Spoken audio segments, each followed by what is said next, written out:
Continuando, como eu disse, a questão 5 eu vou deixar na descrição do vídeo, porque a gente já tem um vídeo dessa questão.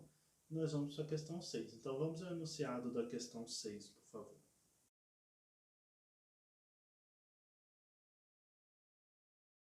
Bom, então a questão, no caso 6, diz o seguinte, que eles têm um elemento em comum, o M e o N, não é isso? E ele diz que o M tem o dobro de subconjuntos de N. Então vamos pensar no N primeiro. Para calcular o número de subconjuntos de N, eu faria 2 elevado ao número de elementos de N. Concorda? Eu não sei quanto é, então eu vou deixar N mesmo ali. Agora o M. O M é o dobro de subconjuntos de N. O N tem 2 elevado a N, o dobro disso. Então vai ficar 2 elevado a N mais 1. Por que N mais 1? Aqui em cima é como se o expoente fosse 1, lembra? Multiplicação de potências de mesma base. A gente soma os expoentes e repete a base. Lembram disso? Então foi o que aconteceu aqui, certo? Então o que eu posso dizer? Que o número de elementos de M é N mais 1. Aqui vem o número de elementos, lembram disso? Para calcular sobre conjunto. E N, o número de elementos de N é N mesmo. Foi? Ele quer saber quantos elementos tem a união de A e B. De M e N, desculpa. A união de M e N. Como que a gente vai fazer isso? Primeiro, vamos lembrar disso aqui. O número de elementos de M unido a N é igual ao número de elementos de M mais o número de elementos de N menos o número de elementos da interseção. Lembram disso? Então vamos lá. N de M unido a N. Número de elementos de M. N mais 1. Número de elementos de N. N. E número de elementos da interseção, que ele disse no enunciado, 1. Foi?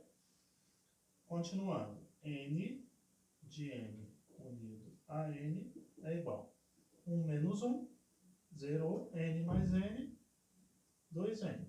Aí tem as alternativas aí. A única alternativa que encaixa é a união de M com N é o dobro de elementos de N. 2 vezes N é 2N. Então a alternativa correta aí seria a letra E. Beleza? E vamos à questão 7 agora. O enunciado, a gente lê o enunciado e vai direto para a resolução. Beleza? Então o enunciado da questão 7 agora.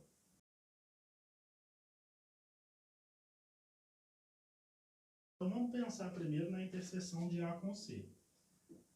A interseção com C seria... O que o A e o C têm em comum? O que eles têm em comum? 0, 2 e 4. Beleza?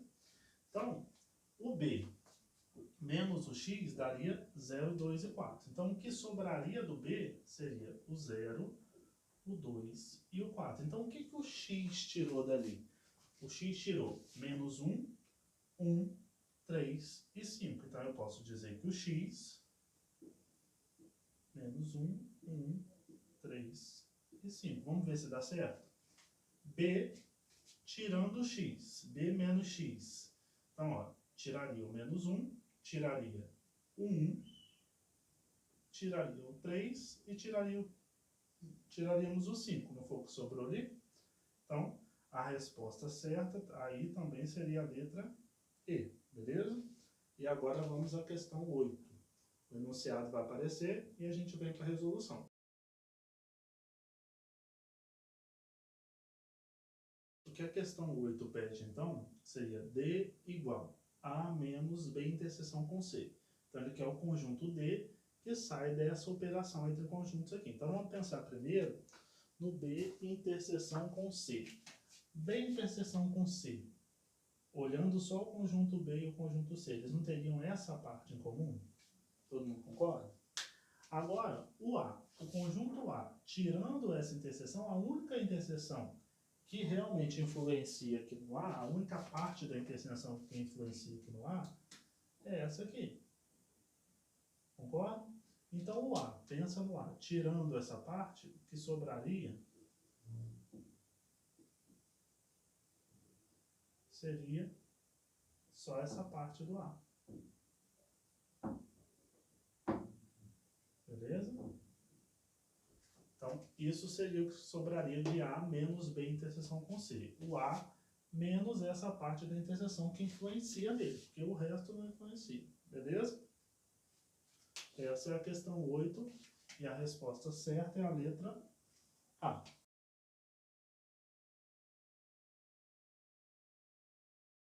Questão 9. Na questão 9, os conjuntos estão representados aí para vocês na forma de propriedade. Aqui eu coloquei na forma tabular, que vocês já sabem fazer. Coloquei uma observação aqui no conjunto C, porque na propriedade do C tinha uma equação de segundo grau.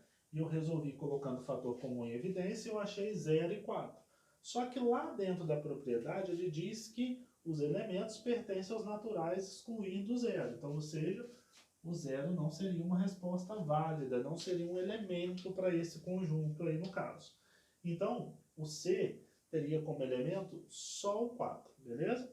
Aí vamos lá. Aí tem as outras informações do enunciado, que são as seguintes.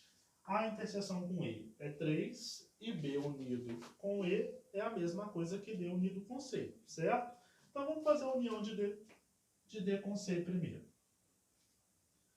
2, 3, 4 e 5. Foi? E eu sei o seguinte, que lá dentro do E, eu já tenho 3. Por que eu já sei que eu tenho 3? Porque quando eu fiz a interseção de A com E, eu vi que ele só tem em comum o elemento 3. Então eu já vi que lá dentro do E não tem 1, não tem 2 e não tem 4. Porque senão estaria aqui na interseção. Foi? Então, esse 2 e esse 4, eu já sei que fazem parte só do B, porque eles não estão lá dentro do E, eu já tinha visto lá no A. O 3, beleza, o 3 eu já sabia. Qual outro elemento, então, que o E contribuiu para a união? Só o 5. Porque o 2 e o 4 eu já sabia que não tinha, porque na interseção ele não apareceu. O 3, beleza, na interseção ele apareceu, então o E já tinha esse elemento 3. E o 5 foi o que sobrou, porque não tem aqui no B, certo? Não tem 5 no B. Então, se a união de B com E surge um 5, esse 5 com certeza é o elemento do conjunto E, beleza? Então, o E seria esse conjunto aqui.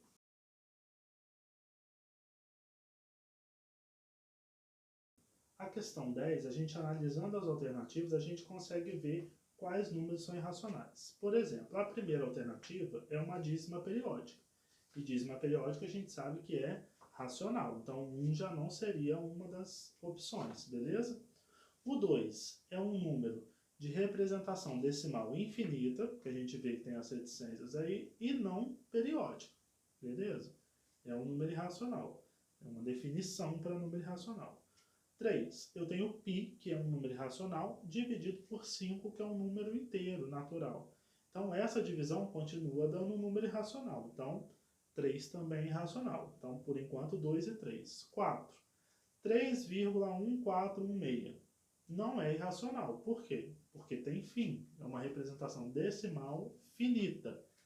E raiz de menos 4, que é o 5, raiz de menos 4, raiz quadrada de menos 4, a gente sabe que não é um número real, não está contido no conjunto dos números reais. Não pertence ao conjunto dos números reais, na verdade.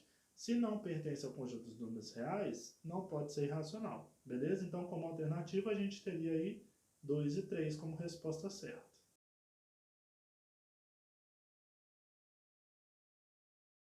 Bom, na questão 12, as informações que a gente tem no enunciado são essas aqui. Que o par ordenado 1 e 7, 5 e 3 fazem parte do produto cartesiano A vezes B e que A interseção com B tem 1 e 3. Então, vamos pensar no seguinte. Se eu fosse escrever esses conjuntos, A, por exemplo, eu já sei que no A, lembrando que o primeiro elemento do par ordenado é do primeiro conjunto do produto cartesiano, então o A eu já sei que ele tem 1 e que tem 5. Foi? E que o B, como ele é o segundo conjunto aqui do produto cartesiano, eu sei que é o 7 e o 3. Beleza? Agora, a interseção de A com B deu 1 e 3. Então tem 1 tanto no A quanto no B. 1 já está no A, falta colocar no B. E tem 3 também, tanto no A quanto no B. O 3 já está no B, só falta no A. Então vamos organizar esse conjunto aqui, né? O A seria, a princípio, né? Porque eu não sei se tem mais elementos. Com as informações que eu tenho aqui. O A e o B seriam isso. Foi? Aí ele fala lá no enunciado. Podemos afirmar com toda segurança que A vezes B tem tantos elementos. Vamos ver. Lembra do seguinte. Para calcular o número de elementos de A vezes B, pega o número de elementos de A e multiplica pelo número de elementos de B. A princípio, por baixo, né? O A tem 3 e o B tem 3. Então, o número de elementos dessa multiplicação seria no mínimo 9. Concorda? Então, a letra A fala que tem 8 elementos. Não. No mínimo 9, então não tem como ter 8 elementos só. Letra B. A vezes B tem mais de 8 elementos. Sim. Se ele vai ter no mínimo 9, já são mais que 8, beleza? Então, seriam 9, 10 e por aí vai, dependendo de quantos mais elementos eu tenho ali dentro, beleza? Então, a resposta certa aí nesse caso seria a letra B, beleza? Parem o vídeo, revisem, tirem dúvida depois lá no WhatsApp, no privado, beleza?